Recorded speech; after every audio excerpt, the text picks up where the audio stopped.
Diabetes is a reversible disease. রাত্রেবেলা ঘুম হচ্ছে না, সেক্ষেত্রে কিন্তু ডায়াবেটিস হতে পারে। সন্ধ্যে ৬টার পর ব্ল্যাক কফি খেলে কিন্তু কর্টিজল লেভেল বাড়ে। এটা কিন্তু খুব ডেঞ্জারাস জিনিস। আর নাক ডাকে কেন মানুষ? নাক ডাকাটাই খারাপ। ৩ সেকেন্ড শ্বাস নেবেন আর ৬ সেকেন্ড ছাড়বেন আর কি। আমাদের ইন্ডিয়ান ডায়েটে যেটা প্রবলেম, প্রোটিনটা অনেক কম খায়। কতক্ষণ হাঁটবো দিনে? 45 মিনিটস। ব্রেকফাস্টটা প্রোটিন খেতে মেনলি ডায়াবেটিস এবং ওবেসিটি ক্ষেত্রে আর কি। ফলের মধ্যে প্রোটিন খুব বেশি থাকে না। ছাতুতে কি প্রচুর প্রোটিন থাকে? ছাতু ব্রেকফাস্টের জন্য খুব ভালো। টক দই খাওয়াটা কতটা ইম্পর্টেন্ট? টক দই খাওয়াই তো ভালো। শুধু ডায়াবেটিসই নয়, এই যে এত ওবেসিটি বাড়ছে এবং ক্যান্সার বাড়ছে, এ কিন্তু one of the main reason কিন্তু চিনি। হানি কিন্তু বেশি খেলে সুগার বাড়বে। একমাত্র ন্যাচারাল যদি খেতে চায়, অল্প তাল মিষ্টি খেতে পারে। এখন যে মিষ্টিগুলো বানায়, যে যত সব সুগার ফ্রি মিষ্টিগুলো বানায়, এগুলো একটাও সাইন্টিফিক নয়। স্যাকারিন কি একদম ভালো না? স্যাকারিন লং টার্ম খেলে কিন্তু কার্সিনোজেনিক, ক্যান্সার হওয়ার সম্ভাবনা আছে। ইন্টারমিডিয়েন্ট ফাস্টিংয়ে অনেকগুলো পজিটিভ বেনিফিট আছে। ৫০ বছর বয়সের পর থেকে কিন্তু ইন্টারমিডিয়েন্ট ফাস্টিং অন্তত সপ্তাহে ১ থেকে ২ দিন করা উচিত। ক্যান্সারের রিস্কও কম। যারা আর্লি ডিনার করছে তাদের কিন্তু পোস্ট ডিনার ওয়াক করাটা খুব ভালো, এবং পোস্ট ডিনার ওয়াক কিন্তু ডায়াবেটিস ওবেসিটির জন্য খুব ভালো। ক্যালসিয়ামটাকে ঠিক রাখার জন্য কি করতে হবে? বেশি ক্যালসিয়াম খেলে কিন্তু কিডনিতে স্টোন হওয়ার সম্ভাবনা থাকে। সপ্তাহে ৩ দিন অন্ততপক্ষে আধ ঘন্টা খালি গায়ে সাঁতার কাটা। যার ভুঁড়ি আছে তার কিন্তু লিভার ফ্যাটও আছে। এটার জন্য আপনাকে কোনো পরীক্ষা নিরীক্ষা করার দরকার নেই। লিভারে একটা প্লাস পয়েন্ট কি আছে, লিভার অ্যালকোহল বন্ধ করলে কিন্তু ঠিক হয়ে যায়। সোডিয়াম পটাশিয়ামের ব্যালেন্স ঠিক রাখে কি কি খাবার খেলে? এটা নিয়ে আমাদের একটা ভুল ধারণা আছে। ডায়াবেটিকরা হিমসাগর আম খেতে পারে? আম খাওয়ার একটা রাস্তা আছে, যে আপনি ডায়াবেটিসে একটাই মিষ্টি খাওয়া যাবে, সেটা হচ্ছে ডার্ক চকলেট। প্রত্যেকবার খাবারের পরে আমরা যদি ১৫ মিনিট হাঁটি, তাহলে কিন্তু আমাদের খাওয়ার পথে সুগারের স্পাইকটা কিন্তু অনেকটা কমে, এবং এই জিনিসটা কেউ করে না, এটা একটা মুশকিল।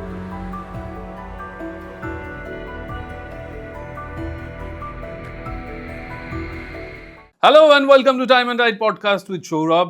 আজকে আমাদের খুব important episode, health and lifestyle সেগমেন্টের এপিসোড, এবং আজকে আমার অতিথি এমন একজন বিখ্যাত মানুষ যার অ্যাপয়েন্টমেন্ট পেতে গেলে প্রচুর মাথার ঘাম পায়ে ফেলে চেষ্টা করতে হয়। আজকে আমার অতিথি doctor Ashis Mitra. Welcome to the show and thank you সময়টা বের করে ফাইনালি 2টো ডেট ক্যান্সেল হওয়ার পর 3rd-টায় রাজি হওয়ার জন্য।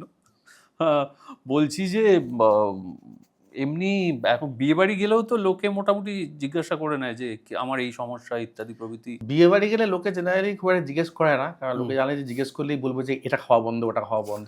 সেজন্য বিয়ে বাড়িতে লোকে খুব বেশি জিজ্ঞেস করে, হয়তো অনেকদিন বাদে দেখা হয়েছে, জিজ্ঞেস করলো যে মানে এটা অনেকদিন ধরে এই মেডিসিনটা খাচ্ছি, কি টেস্ট করতে হবে, এরকম আর কি। ম্যাক্সিমাম আমাদের মানে প্রেসক্রিপশন হয় কি বাজারে এই বাজারে গেলাম, কাউ প্রচুর না মানে যা বেসিক্যালি দোকানদার বা তার রিলেটিভ কোশ্চেন থাকে যে এটা হলে কি করতে হবে, এবং ওরা যদি জানে যে আমি মোটামুটি ফিক্সড বাজার প্রায় প্রত্যেকদিনই বাজারে যাই, তো ওই পেন আর ছোট কাগজ নিয়ে রেডি থাকে, মানে এটা হয়েছে লিখে দিন। তো মোটামুটি ৩-৪টে প্রেসক্রিপশন বাজারে রোজই হয়। আজকে আমরা আচ্ছা, আপনি আমাকে আরেকটা কথা বলুন, যে আমরা এর আগে বেশ কিছু এপিসোড করেছি, যে কাঁচা খেলে কি ডায়াবেটিস কন্ট্রোল থাকে? দেখুন, কাঁচা মানে হচ্ছে ডায়াবেটিসের ডায়েটের কনসেপ্টটা হচ্ছে যে 50% ডায়েট দিনের আনকুকড কিংবা সেমি কুকড। তো কাঁচা মানে আনকুকড তো সব কিছু খাওয়া যাবে না, আর আনকুকডের কতগুলো সমস্যা আছে, যেটা আমি পরে আসছি। সেমি কুকড মানে কি, ধরুন আপনি ডিম সেদ্ধ করে খেলেন, সেটা কিন্তু সেমি কুকড। এবার ডিম যখন আপনি পুরো অমলেট বানিয়ে খাচ্ছেন বা ডিমের ডালডা বানিয়ে খাচ্ছেন, সেটা কিন্তু মানে কুকডটা কি। তো আমাদের কনসেপ্টটা হচ্ছে যে 50% আনকুকড কিংবা সেমি কুকড। এবং দুধটাও আপনি ফুটিয়েই খাবেন, সেটাও সেমি কুকড পড়ছে, সেটা চলবে। তো আনকুক মানে যেটা আপনি বলে কাঁচা খাওয়ার আমাদের দেশে মেন যেটা সমস্যা, সেটা হচ্ছে যে এখান থেকে কিন্তু মানে এই পেটের জীবাণু সংক্রমণ, বিশেষত কৃমির সংক্রমণ হতে পারে। মানে কাঁচা সবজি খাওয়া কি ঠিক? হ্যাঁ, না, এটা যেটা আমরা বলি যে আপনি বাজার থেকে সবজি এনে একটা বড় গামলার মধ্যে ওটাকে ১৫ মিনিট রাখতে হবে। এবার হিসেবটা হচ্ছে যে যতটা জল লাগছে, ধরুন গামলা যদি ৫ লিটার জল লাগে সমস্ত সবজি ধুতে, ইনক্লুডিং ফ্রুটসও, ফলও, তো প্রত্যেক ১ লিটার জলের সঙ্গে ১ টেবিল চামচ বেকিং সোডা দিয়ে গুলতে হবে। মানে ধরুন আপনার যদি ৫ লিটার জল লাগলো, তাহলে সেই অ্যামাউন্ট অফ জলে ৫ টেবিল চামচ বেকিং সোডা দিয়ে ভালো করে গুলে আপনি সমস্ত শাকসবজিগুলো ১৫ মিনিট রেখে দিলেন, ঠিক আছে? দিয়ে তারপর আবার জল দিয়ে ধুয়ে তখন আপনি কাঁচা খেতে পারেন। ফ্রুটস তো কাঁচাই খেতে হবে, ফলগুলো। সবজির মধ্যে যেগুলো আমরা স্যালাড খেতে বলি, স্যালাডের মধ্যে ধরুন আপনার শসা, পেঁয়াজ, টমেটো, তারপর হচ্ছে যখন ব্রোকলি থাকে ব্রোকলি, গাজর, বিট এবং ধনেপাতা, কারি পাতা, পুদিনা পাতা, যে কোনো পাতা কি সব এগুলো কাঁচাই আমরা খেতে বলি। এটা আমরা স্যালাডটা বলি যে ডায়াবেটিক পেশেন্টদের বা ওবেসিটি কন্ট্রোলের জন্য ডায়েটটা শুরু করতে হবে স্যালাড দিয়ে। আচ্ছা। তো এই কাঁচা খাওয়ার কনসেপ্টটা এটাই আর কি। বাকি তো ধরুন কাঁচা খেলে যেটা প্রবলেম হচ্ছে হজমের সমস্যা হতে পারে।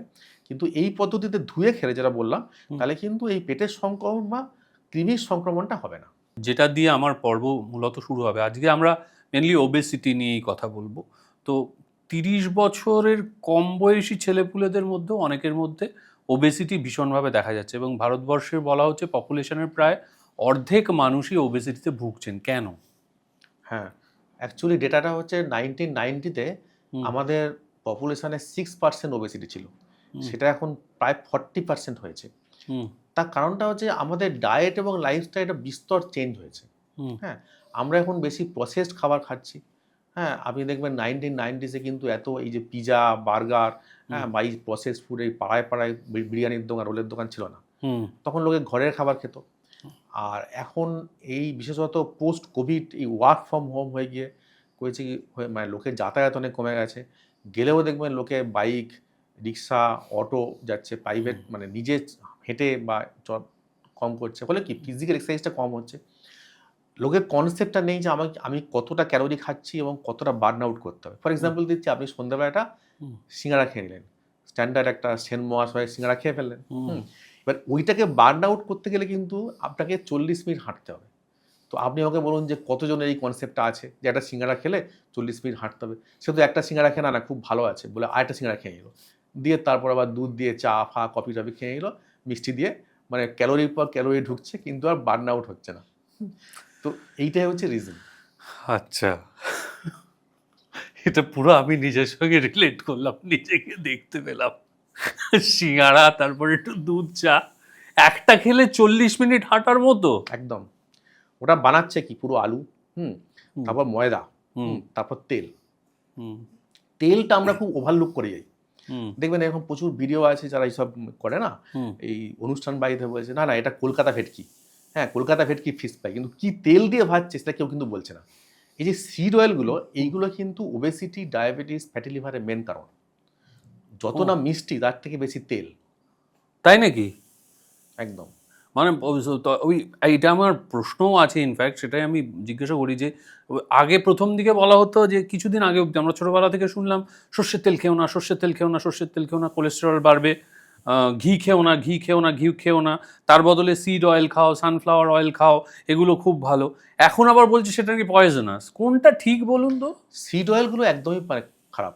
হ্যাঁ, এই সানফ্লাওয়ার যে কোনো সিড অয়েল আর কি, যে আমাদের সোয়া পাম সিড। অয়েল, হ্যাঁ একদম সবগুলোই বাজে। বেসিক্যালি আমরা বলি যে রান্নাঘরে আপনি দু ধরনের তেল রাখবেন আর ঘি রাখবেন। একটা যে আমাদের বাঙালির যে রোজকার রান্না কি সেটা কিন্তু সর্ষের তেল দিয়েই করতে হবে। আর যদি আপনি ধরুন খুব ফ্রাই প্যানে খুব কম আঁচে রান্না করছেন, ধিমে আঁচে আর কি, সেখানে সবথেকে হেলদি তেল হচ্ছে এক্সট্রা ভার্জিন অলিভ অয়েল। ঠিক আছে? ধরুন আপনি ফ্রাই প্যানে খুব স্লো এতে একটা পোচ বানাচ্ছেন কি অমলেট বানাচ্ছেন, কিন্তু যে ফুটন্ত কড়াইতে যে মাছ ভাজে ওখানে কিন্তু এক্সট্রা ভার্জিন অলিভ অয়েল দিয়ে নষ্ট হয়ে যাবে।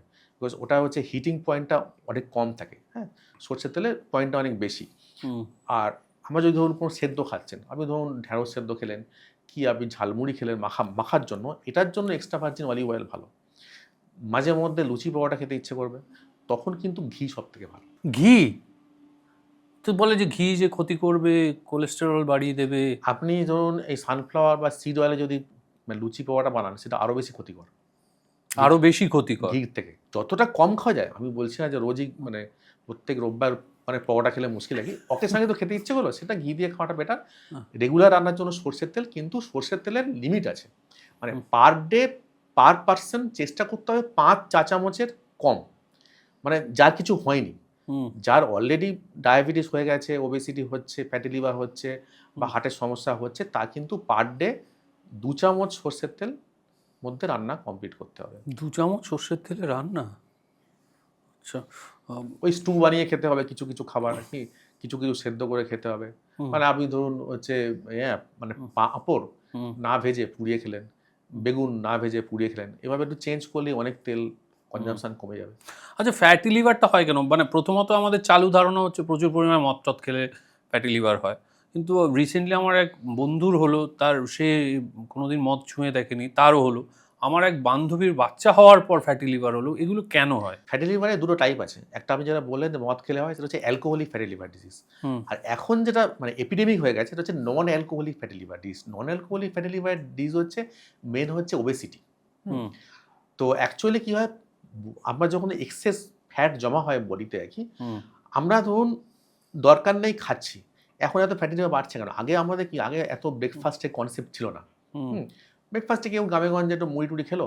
এখন হচ্ছে ব্রেকফাস্টে প্রচুর সিরিয়ালস এসছে, এই কর্নফ্লেক্স, মুসলি ফুসলি সব কনসেপ্ট, কোম্পানিগুলো প্রচুর খাবার নিয়ে এসছে, এরা প্রমোট করছে, হুম লোকে বারবার খাচ্ছে। যতবার আপনি খাচ্ছেন, হুম। হ্যাঁ, ততবার কিন্তু প্যানক্রিয়াস থেকে ইনসুলিনটা বেরোচ্ছে। এবার ইনসুলিন করছে কি, যে আমরা যে বার্ন আউট করছি তার থেকে যদি এক্সট্রা ক্যালোরি আমাদের জমা হচ্ছে, সেটা কিন্তু ফ্যাটে কনভার্ট করে দিচ্ছে। ঠিক আছে? তো আমরা যতবার খাবো ততবার, বা স্ন্যাকিং করছি ততবার কিন্তু ইনসুলিনটা বাড়ছে। ইনসুলিন এক্সেস ক্যালোরিটাকে ফ্যাটে কনভার্ট করে দিচ্ছে। এটা প্রথমে লিভারে জমা হচ্ছে, তারপর সারাউন্ডিং মানে লিভার, প্যানক্রিয়াসকে সারাউন্ডিংয়ে জমা হচ্ছে। জমা হয়ে আমাদের লিভার এবং প্যানক্রিয়াসের দুটোই কর্মক্ষমতা কমিয়ে দিচ্ছে। আস্তে আস্তে ওটাকে ডায়াবেটিস হচ্ছে, এবং তার থেকে বিভিন্ন প্রবলেম হচ্ছে, কোলেস্টেরল, ট্রাইগ্লিসারাইড, এগুলো আর কি। এখন প্রচুর মানে ফিটনেস এক্সপার্টরা বলছে হাইট টু ওয়েস্ট রেশিও, এটা যদি 0.5-এর মধ্যে থাকে তাহলে ইটস গুড। এই ব্যাপারটা কি? আগে কনসেপ্ট ছিল actually BMI, body mass index থাকে। এখন ব্যাপারটা হচ্ছে যে আমাদের মানে ইন্ডিয়ানদের স্পেসিফিক্যালি দেখা গেছে যে বিএমআই থেকে সেন্ট্রাল ফ্যাটটা বেশি ইম্পর্টেন্ট রাখি। হ্যাঁ, তো সেন্ট্রাল ফ্যাটের জন্য আমরা যেটা কমনলি দেখি আমাদের ক্লিনিকে, সেটা হচ্ছে ওয়েস্ট সার্কামফারেন্স। ওয়েস্ট সার্কামফারেন্স দেখাটা খুব ইজি। মোটামুটি এই নাভির লেভেলে আপনার সার্কামফারেন্সটা কত। আগে এটা ছিল যে মেয়েদের ক্ষেত্রে 88 সেন্টিমিটারের বেশি, এবং ছেলেদের ক্ষেত্রে 102 সেন্টিমিটারের বেশি হলে এটা high risk for diabetes, obesity, metabolic syndrome, মানে ধরুন এখান থেকে মানে হার্টের সমস্যা, এগুলো আর কি। মানে আমার বয়সীদের 102 সেন্টিমিটার? এটা আগে ছিল। ও আচ্ছা, হ্যাঁ, বেশ। এইবার এখন এটা চেঞ্জ হয়ে গেছে। এখন হচ্ছে মেয়েদের ক্ষেত্রে 80 সেন্টিমিটার, ছেলেদের ক্ষেত্রে 90 সেন্টিমিটার। মানে 90 সেন্টিমিটার? হ্যাঁ, মানে আপনার কোমরের সাইজ কত? মানে 36, না 34। 34, ঠিক আছে। তাহলে 36 টাচ করলেই মোটামুটি হচ্ছে হাই রিস্ক। আচ্ছা, মানে আমার এখনো অবধি ঠিক আছে, এখনো অবধি ঠিক আছে। তার একটু কমিয়ে রাখা ভালো। কমে রাখা ভালো। আচ্ছা, বেশ বেশ। মানে তাহলে মোটামুটি ওই 90 সেন্টিমিটারের মধ্যে ছেলেদের ক্ষেত্রে 90, মেয়েদের ক্ষেত্রে 80। এটা রাখতে পারলে একদম মানে safe for any kind of মানে মেটাবলিক ডিজিজ আর কি। যে যা বললেন, ফ্যাটি লিভার, ডায়াবেটিস, হাইপারটেনশন, কোলেস্ট্রলের সমস্যা, এখান থেকে ফার্দার আরও সমস্যা হয়, হার্টের সমস্যা, এগুলো আর কি। হুম। অনেকেই আছে যারা, এই যেমন আমাদের ক্যামেরাম্যান আছে ওই প্রসেনজিৎ কাবাসি, হ্যাঁ, ও বাইরে রোগা কিন্তু ভেতরে ভেতরে এইরকম তো অনেকে আছে যারা বাইরে রোগা কিন্তু ভেতরে ডায়াবেটিক বা রাইট, বা তাদের ফ্যাটি লিভার আছে। এটা কেন হয় বা কিভাবে হয়? এটা হয় কি, ওই যে ফ্যাটটা যে ডিপোজিশন হচ্ছে, হুম আমাদের কি হয়, আমরা যদি খাচ্ছি, ধরুন আমি এখন লাঞ্চ করলাম, লাঞ্চ খাওয়ার পরে আমরা তো লাঞ্চে 3টে জিনিস খাই মেনলি। হুম একটা হচ্ছে ভাত খাচ্ছেন, কার্বোহাইড্রেট, যে মাছ খাচ্ছেন, মাছটা প্রোটিন, আর যে তেল দিয়ে মাছটা ভাজা হচ্ছে ফ্যাট। হুম এই যেই মুহূর্তে আমরা কার্বোহাইড্রেট, প্রোটিনটা খাচ্ছি, আমাদের প্যানক্রিয়াস থেকে ইনসুলিন বেরোচ্ছে। ঠিক আছে? হুম ইনসুলিনের কাজটা হচ্ছে যে আমাদের রক্তে যে সুগারটা বাড়ছে, সেটাকে কোষের মধ্যে ঢুকিয়ে দেওয়া। এবার আমাদের এই যে সুগারটা 80% কনজিউম করে আমাদের মাসেল, মানে হচ্ছে মাংসপেশি। এইবার কি হচ্ছে, যখন আমাদের এক্সেস ফ্যাট ডিপোজিশন হচ্ছে, যখন আমাদের 90 সেন্টিমিটার বেশি হচ্ছে, হ্যাঁ, তখন কি হচ্ছে, আগে থাকতে কোষের মধ্যে ফ্যাট ঢুকে বসে আছে। ঠিক আছে? লিভারের মধ্যেও ফ্যাট ঢুকে বসে আছে, ফ্যাটি লিভার। এইবার ইনসুলিন করছে কি, ওই সুগারটাকে আর ঢোকাতে পারছে না। মানে ওই সিগন্যালটা মানে সেলের মধ্যে যাচ্ছে না, যে মানে লক অ্যান্ড কির মতো আর কি। হ্যাঁ, ওই তালাটা খুলছে না। এবার তখন করছে কি, প্যানক্রিয়াস আরও বেশি বেশি করে ইনসুলিন প্রোডাকশন করছে। এটাকে আমাদের ডাক্তারি পরিভাষায় ইনসুলিন রেজিস্ট্যান্স বলে। যেই মুহূর্তে বেশি ইনসুলিন প্রোডাকশন হচ্ছে, তখন আস্তে আস্তে লকটা খুলছে, ফলে সাময়িক ঢুকে গেল। কিন্তু এবার তো প্যানক্রিয়াসের একটা ক্যাপাসিটি আছে, দিনের পর দিন ও বেশি প্রোডাকশন করতে করতে করতে একটা সময় ফেলিওর শুরু হলো, তখনই কিন্তু ডায়াবেটিসটা শুরু হয়ে গেল। ও আচ্ছা, ও একটা সময় ফেলিয়ার হবে তখনই ডায়াবেটিস শুরু হয়ে যাবে। আচ্ছা। তো আপনি যদি নর্মাল লোকেরা, ধরুন আমার এখন আমি ফাস্টিং সুগার, পিপি সুগার, এই জিনিস চেক করলাম, তাহলে কিন্তু আমি বুঝতে পারবো না যে আমার ইনসুলিন রেজিস্ট্যান্স হচ্ছে কিনা। আমার ফাস্টিং ইনসুলিন লেভেল চেক করতে হবে। ফাস্টিং ইনসুলিন চেক করতে বেশি আছে, তখন বুঝতে হবে যে আমার ইনসুলিন কিন্তু রেজিস্ট্যান্স হচ্ছে। আর একটা খুব সিম্পল হিসেব আছে, যে আমরা যে লিপিড প্রোফাইল টেস্ট করি, হ্যাঁ, এটা হচ্ছে ট্রাইগ্লিসারাইড বাই এইচডিএল রেশিও। এই রেশিওটা যদি মানে 2-এর ওপর যায়, তাহলে কিন্তু বুঝতে হবে যে আমার আস্তে আস্তে ইনসুলিন রেজিস্ট্যান্স ডেভেলপ করছে, এবং 4-এর বেশিও গেলে খুব খারাপ আর কি। হ্যাঁ, তো এইগুলো অত দরকার নেই, এগুলো হচ্ছে আমাদের প্যারামিটার ওয়াইজ। কতগুলো সিমটম আছে যেগুলো আমি দেখলে বুঝতে পারবো যে ইনসুলিন রেজিস্ট্যান্স হচ্ছে। আমার বারবার ফুডের ক্রেভিং হচ্ছে।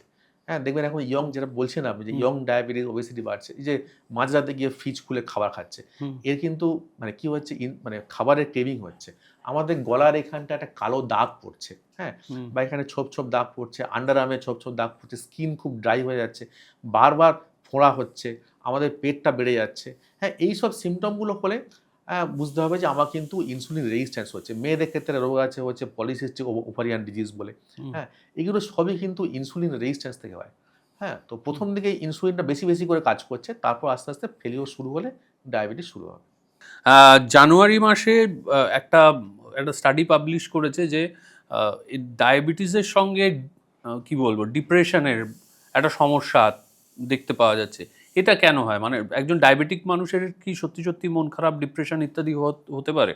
হ্যাঁ, এটা তো খুব কমন। মানে প্রথম দিকে মানে আমাদের যাদের ডায়াবেটিস ধরা পড়ে, বিশেষত ইয়ং ডায়াবেটিস, তার অনেকেরই ফ্যামিলিতে কোনো হিস্ট্রি নেই।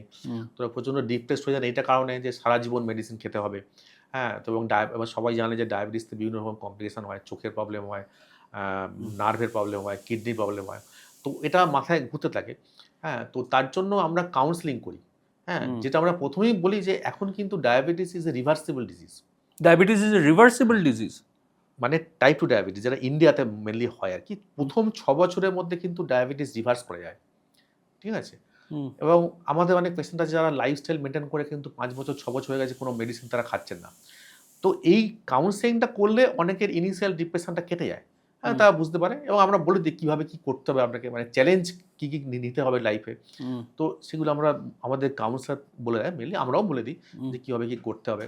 হ্যাঁ, ধরুন কেউ বলে যে তাহলে তো ডায়াবেটিস মানেই আপনি তো, আমার তো মানে আলু খাওয়া বন্ধ, কি ভাত পুরো খাওয়া বন্ধ। আমরা বলে ব্যাপারটা তা না, আপনাকে একটু চেঞ্জ করতে হবে। আপনি রোজ তো আলু খেতে পারবেন না। ধরুন আপনার যেদিন মাংস রান্না করছেন সেদিন আলু দিতে হবে। তো আপনি করবেন কি, আগের দিন আলুটাকে সেদ্ধ করে ফ্রিজের মধ্যে ঢুকিয়ে দেবেন। 24 ঘন্টা পরে ওই আলুটাকেই বার করে মাংসের মধ্যে দেবেন। সেরকম ক্ষেত্রে ভাতও তাই। আজকের দুপুরে যে ভাতটা খাচ্ছেন সেটা আপনি আগের দিন রান্না করে ফ্রিজের মধ্যে ঢুকিয়ে দেবেন। আজকে আবার বার করে গরম করে খাবেন। তাতে কি হয়, ওর স্টার্চটা মডিফাইড হয়ে যায়। হ্যাঁ, হয়ে 30% মতো সুগার লেভেলটা কমে যায়। ও তাই নাকি? তো এই জিনিসগুলো আমরা কাউন্সেলিং করলে কিন্তু ডিপ্রেশনটা কেটে যায়। কিন্তু আপনি যে কোয়েশ্চেনটা বললেন যে এই আর ডায়াবেটিস নেই কিন্তু অন্য কারণে অ্যাংজাইটি হচ্ছে বা ডিপ্রেশন হচ্ছে, রাত্রেবেলা ঘুম হচ্ছে না, সেক্ষেত্রে কিন্তু ডায়াবেটিস হতে পারে। এবং তারা ম্যাক্সিমাম ক্ষেত্রে দেখা যায় যে ডেফিনেট ডায়েটও ফলো করতে পারছে না। না, মানে সেটার কারণ কি? এরা অ্যাংজাইটি অনেক কারণ আছে। যে আমাদের এরকম একটা ইয়ং লেডি এসেছিল আমাদের কাছে আর কি, যার মানে হঠাৎ করে এরকম ব্লাড সুগার 400, হ্যাঁ, ফাস্টিং সুগার, কোনো কারণ নেই, তার কোনো ফ্যামিলি হিস্ট্রি নেই, সে মানে ওবেসও নয়। এবার অ্যারাউন্ড 35-40 কাছাকাছি আর কি বয়স, এক্সাক্ট বয়সটা আমার মনে নেই। তো তারপরে আমি ওনাকে জিজ্ঞেস করলাম যে আপনার কি রাত্রেবেলা ঘুম টুম ঠিক হচ্ছে? প্রথম মানে করছিল না, বলছিল না আর কি। হ্যাঁ, তারপর এরকম বলছিল যে এরকম আমার একটু লেট ম্যারেজ হয়েছে আর কি। তো সেই নিয়ে মানে ফ্যামিলি প্ল্যানিং নিয়ে একটু টেনশন আছে, অ্যাংজাইটি, এই নিয়ে ওরা হাজব্যান্ড বা শ্বশুরবাড়ির সঙ্গে একটা প্রবলেম হচ্ছে। উনি এখন বাপের বাড়ি চলে এসেছেন। তো আপনাকে বোঝালাম যে এরকমভাবে তো আপনি তো এরকম টেনশন অ্যাংজাইটি করলে তো খুব মুশকিল। আপনাকে একজন মানে যারা এই স্পেশালিস্ট, ইনফার্টিলিটি, তো এদের সঙ্গে আপনার কথা বলতে হবে, বললে আপনার এই প্রবলেমটা সলভ করতে পারবো ওরা। তো তখন উনি ব্যাপারটা বুঝতে পারলেন যে এটাকে এরকমভাবে ফ্যামিলির মধ্যে ঝামেলা না করে এটাকে প্রপার ডক্টরের কাছে গিয়ে, তো আলটিমেটলি 4-5 মাস পরে কিন্তু ওর যখন মানে এলো, মানে প্রেগনেন্সি এলো, তখন কিন্তু ডায়াবেটিস নর্মাল হয়ে গেল। বিকজ ওর মাথায় ওটাই ঘুরছিল, রাত্রেবেলা ঘুম হচ্ছিল না, হ্যাঁ, স্ট্রেস লেভেল বাড়ছিল। স্ট্রেস লেভেল বাড়লে কিন্তু কর্টিজল বেড়ে যাবে। কর্টিজল হচ্ছে ইনসুলিনের অপোজিট হরমোন। আচ্ছা, এইটা নিয়ে আমি একটু বেশি জানতে চাই। মানে এই কর্টিজল কি কি কারণে কর্টিজল বাড়ে? অনেক সময় বলে যে ভয় পেলে, অতিরিক্ত টেনশন করলে, যে কোনো নেগেটিভ ইমোশন বোধহয় কর্টিজল বাড়ায়। এই কর্টিজলের কি কি নেগেটিভ এফেক্ট আছে? কর্টিজলের নেগেটিভ এফেক্ট হচ্ছে, কর্টিজল আপনার হচ্ছে বডি ওয়েটটাকে বাড়ায়, কর্টিজল ডিপ্রেশন বাড়ায়, কর্টিজলের আপনার হচ্ছে মানে ব্লাড সুগার বাড়ায়। মানে আমাদের শরীরে ইনসুলিন ছাড়া বাকি যে অ্যান্টাগনিস্টিক হরমোন প্রচুর আছে, মানে অপোজিট হরমোন প্রচুর আছে। আচ্ছা। গ্লুকাগন আছে, প্যানক্রিয়াস থেকে বেরোয়, কর্টিসল আছে, অ্যাড্রেনালিন আছে, যেগুলো আপৎকালীন হরমোন, ভয় পেলে হয় আর কি। কিন্তু ভয়টা তো রোজ লোকে পাচ্ছে না। মেনলি কর্টিসল মানে কি, অনেকে রাত্রির জাগে, নাইট জাগছে বা রাত্রেবেলা সিনেমা দেখছে, হ্যাঁ, তারপর হচ্ছে লেট নাইট করে ঘুমোচ্ছে, ইভিন লেট নাইট খাওয়া, হ্যাঁ, ইভিন আপনি যদি এই যে আমি আমি আমি এখন ব্ল্যাক কফি খাচ্ছি, সন্ধ্যে 6টার পর ব্ল্যাক কফি খেলে কিন্তু কর্টিসল লেভেল বাড়ে। ও তাই নাকি? একদম। আমরা বলি যে আপনি ব্ল্যাক কফি খান, কিন্তু সারাদিনে 2 কাপ খান, কিন্তু 6টার পর আর খাবেন না। হ্যাঁ, তো অনেক কর্টিসল, ডট 6টায় খেয়ে নিলে ঠিক আছে। হ্যাঁ, তারপর যত রাত্রেবেলা খাবেন তত কিন্তু কর্টিসল লেভেল বাড়তে থাকে। আমার একটা সন্ধ্যেবেলা কফি খাওয়ার পদভ্যাস আছে। 6টার মধ্যে খেয়ে নিন, কোনো অসুবিধা নেই। আরেকটা আমাকে বলুন, এটা আমরা আলোচনা করছিলাম যে ধরুন আমার একটা সার্টেন বয়স হয়েছে, হ্যাঁ, আমি যদি অতিরিক্ত ওয়ার্কআউট করি তাহলেও কি স্ট্রেস হরমোন কর্টিসল বেরোয়? ব্যাপারটা হচ্ছে যে ওয়ার্কআউটটা গ্র্যাজুয়ালি ওয়ার্কআউটটা বাড়াতে হবে, হ্যাঁ, মানে সাডেন খুব বেশি ওয়ার্কআউট করলে কর্টিসলটা মানে বেড়ে যাওয়ার সম্ভাবনা থাকে। তবে এটাকে কিন্তু বডি কোপ করতে পারে, মানে অ্যাডজাস্ট করতে পারে আর কি। হ্যাঁ, হ্যাঁ, মানে আমি যেটা বলতে চাইছি, ধরুন ওয়ার্কআউটের ক্ষেত্রে তো নিজেকে চ্যালেঞ্জ করতে হয়, মানে স্ট্রেংথ ট্রেনিংয়ের ক্ষেত্রে একটু একটু একটু একটু করে বাড়তে হয়। তো ওই ব্রিস্ক ওয়াকিংয়ের জায়গায় ধরুন আমি যদি আজকে দৌড়তে আরম্ভ করি, তাহলে প্রথম 2 দিন 3 দিন অসুবিধে হয়। তো সেটা তো অ্যানারোবিক রেসপিরেশন ইত্যাদি হবে, শরীরে ব্যথা হবে, ল্যাকটিক অ্যাসিড তৈরি হবে, সেগুলো ঠিক আছে, সেগুলো তো বেরিয়েও যায়, কোপ আপও করে যায়। কিন্তু তার সঙ্গে কি কর্টিসলও বেরোয়, যেটা পরবর্তীকালে স্কিন টিনের ক্ষতি করে? না, যেকোনো এক্সারসাইজে কর্টিসল বাড়বে, কিন্তু যে মুহূর্তে আপনি ওটাকে মানে বন্ধ করছেন এক্সারসাইজ করতে, আবার আস্তে আস্তে কমে যাবে। ওটা পারসিস্টেন্ট থাকে না। আচ্ছা। পারসিস্টেন্স থাকে না ওটা। এক্সারসাইজটা যেটা বলি আমরা, যেটা মোস্ট ইম্পর্টেন্ট, সেটা হচ্ছে যে 30 to 50 আর আফটার 50। তো 30 to 50 হচ্ছে আপনাকে বডি বিল্ডিং এক্সারসাইজ করতে হবে, যাতে মাসল মাসটা বাড়ে। কেন বলছিলাম যে ওই যে আমাদের সুগারটা 80% কনজিউম করে মাসল। এবার 50-র পর থেকে ওটা হচ্ছে মেইনটেনেন্স এক্সারসাইজ। ওই যে মানে আপনার মানে রোজ ব্রিস্ক ওয়াক করলে যেটা আপনি মাসল বিল্ড আপ করেছেন ওটা মেইনটেইন থাকবে। কি যদি 50 বা 60-র পরে, এখন অনেকে আছেন যারা 60 অবধি মানে জিমে যান, যারা রেগুলার যান আর কি। হ্যাঁ, তো আমাদের 40-র পর থেকে প্রত্যেক ডিকেডে 5% করে মাসল লস হয়। তো আমরা যদি মাসেলটাকে বিল্ড করে রাখতে পারি 50 বা 60 অবধি, তারপর থেকে মেইনটেইন এক্সারসাইজ করলে কিন্তু আমাদের এই ডায়াবেটিস বা ওবেসিটি হওয়ার সম্ভাবনাটা প্রায় নীল হয়ে যাবে আর কি। আর একটা জিনিস বলুন, আমার এখনো মানে একটু ফুটবল খেলার অভ্যেস আছে। সপ্তাহে হয়তো 2 দিন 3 দিন ফুটবল খেলার অভ্যেস আছে, কিন্তু আমি 40 পেরিয়ে গেছি। এখন কি আমার দৌড়ানোটা ইজ হার্মফুল ফর মাই নিজ? না, মানে খেলা যেতে পারে? আপনাদের প্র্যাকটিস থেকে আপনি করুন, কোনো অসুবিধা নেই। আচ্ছা, তো শুধু ওই নিজ যে করবেন যে নিক্যাপ, হ্যাঁ, নিক্যাপ বা নি স্ট্রেংথেনিং যেগুলো আছে না, হ্যাঁ, ওইগুলো পড়লেই হবে, কিছু অসুবিধা নেই। মানে খেলা মেইনলি হচ্ছে ইনজুরি কতটা হচ্ছে, খেলার জন্য কিন্তু হচ্ছে না।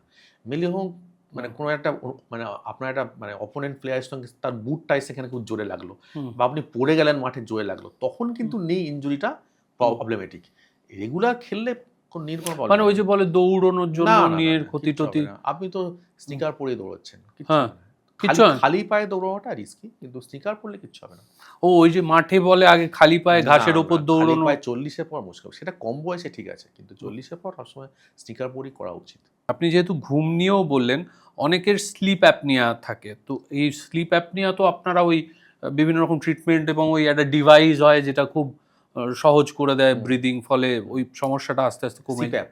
হ্যাঁ, সিপ্যাপ মেশিন। হ্যাঁ, তো সেই স্লিপ অ্যাপনিয়া কমে গেলে কি HbA1cও কমে যেতে পারে এবং ব্লাড প্রেশার কমে যেতে পারে? এটা কেন হয়?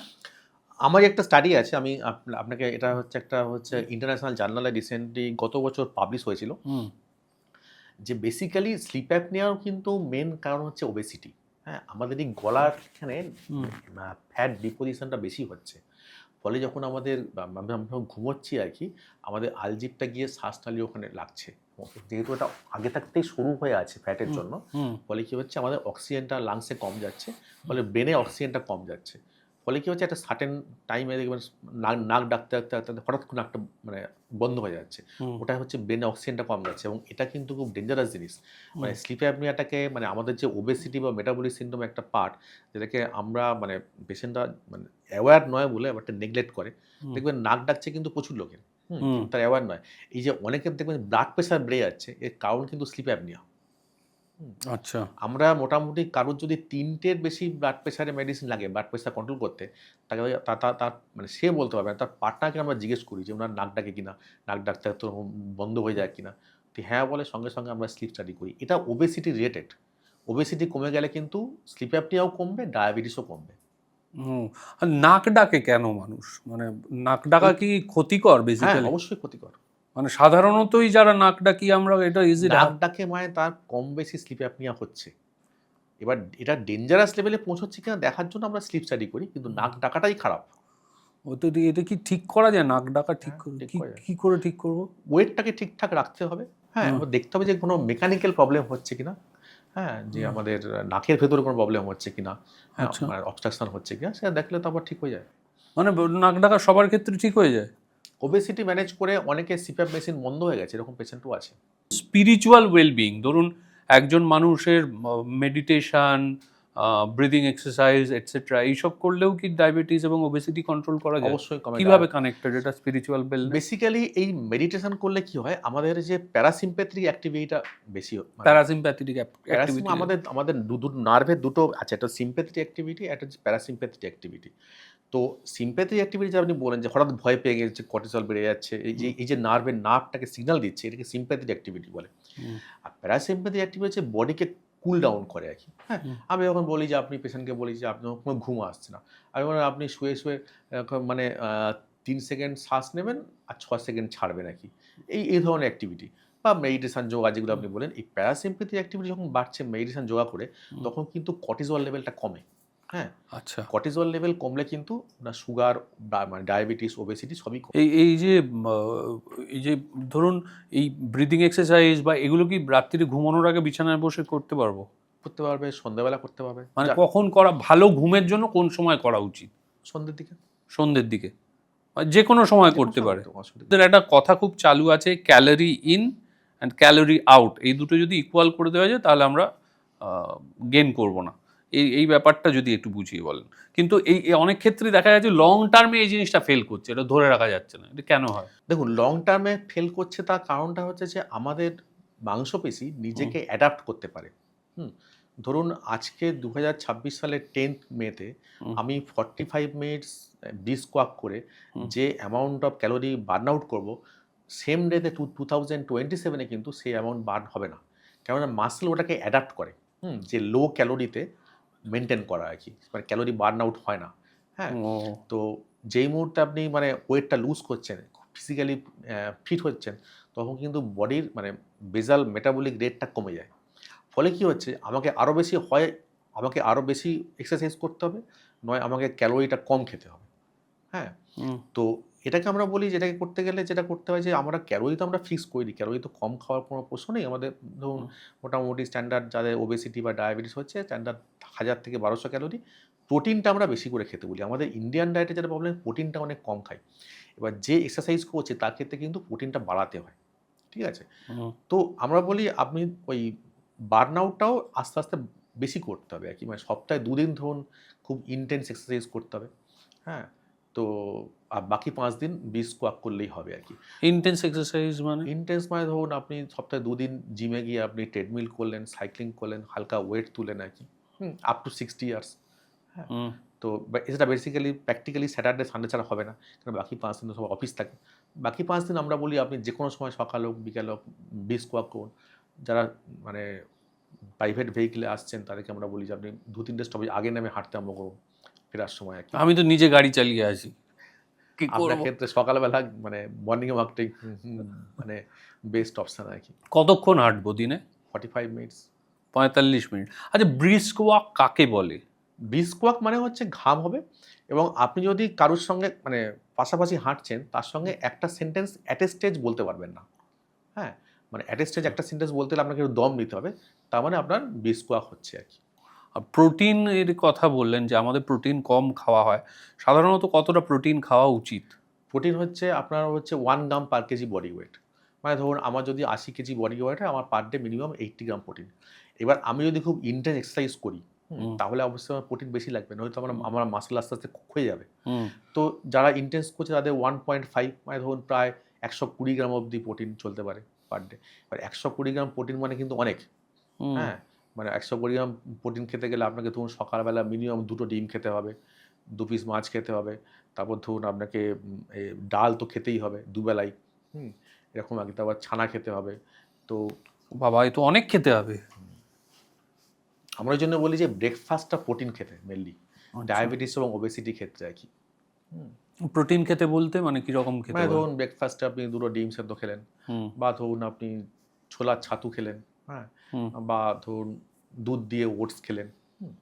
ওটসটা কিছুটা কার্বোহাইড্রেট থাকবে, হ্যাঁ, হুম বা ধরুন আপনি কিনোয়ার উপমা বানিয়ে খেলেন। কিনোয়া কিন্তু খুব প্রোটিন, মানে আপনার সুজির বদলে, সুজি তো বেসিক্যালি হাই কার্বোহাইড্রেট, হুম এগুলো তৈরি হয় ময়দা থেকে আর কি।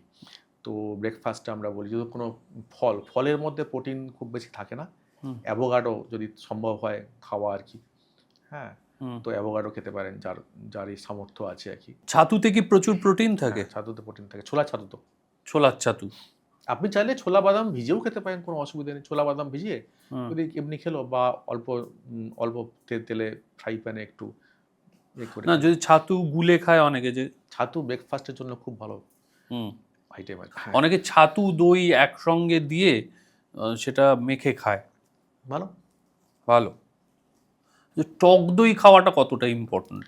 টক দই খাওয়াই তো ভালো, কেননা আপনি যে মুহূর্তে ওটার মধ্যে মিষ্টি দিচ্ছেন, ওটা তো হচ্ছে আর্টিফিশিয়াল হয়ে যাচ্ছে।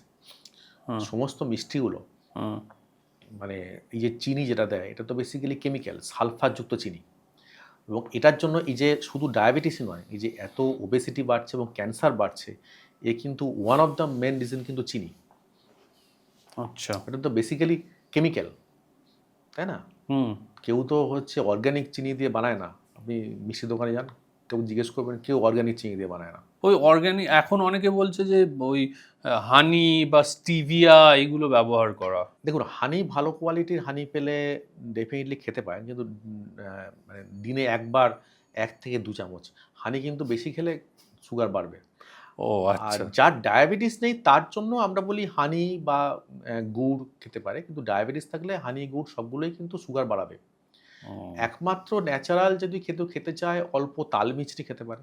হুম এছাড়া কিন্তু আপনাকে নির্ভর করতে হবে, যেটা কমনলি পাওয়া যায় স্টেভিয়ার উপরে আর কি। হুম বাকিগুলো খুব বেশি পাওয়া যায় না। একটা হচ্ছে অ্যালুলোজ বলে আছে। হুম। স্টেভিয়াটা লোকে অ্যাভয়েড করে, কারণ স্টেভিয়াটা খেতেও তিতকুটে লাগে। তিতকুটে, হ্যাঁ। অ্যালুলোজটা কিন্তু একদম খুব মানে অ্যালুলোজ পাওয়া যায় আর কি। হুম তো ওটা আছে, মোটামুটি খেতে তিতকুটে নয়, ভালোই। হুম আর মঙ্ক ফ্রুট সুগার, হ্যাঁ, মঙ্ক ফ্রুট সুগারটাও কিন্তু খাওয়া যায়, এবং এই দুটো কিন্তু খুব ভালো, কিন্তু এগুলো মানে স্টেভিয়ার মতো অত ইজিলি অ্যাভেলেবেল নয়।